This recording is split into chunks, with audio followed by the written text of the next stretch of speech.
অপডেটে কত সুন্দর ঘুমাইছিলাম। এই পাগল এরাতে বেশি ভালোবাসা দেখায়, মানে এত বেশি ভালোবাসা দেখায়। এই ভালোবাসার জন্য দেখছেন অবস্থা আমার, মানে এই ভালোবাসার জন্য আমার এই দিক দিয়ে ঘামিয়া এই ভিতর দিয়ে পড়তেছে।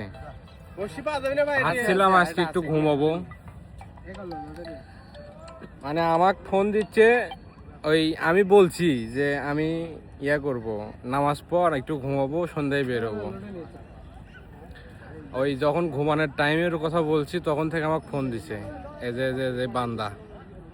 হাসে কিংকে দেখছেন, শয়তানি হাসি।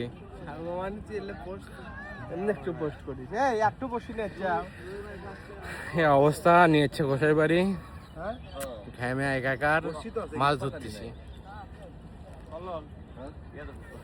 রাস্তার যে অবস্থা, একদম জঘন্য রাস্তা। জীবনেও ভুলেও গোসাই বাড়ির বাধা আসবেন না, রাস্তা ঠিক না হওয়া পর্যন্ত।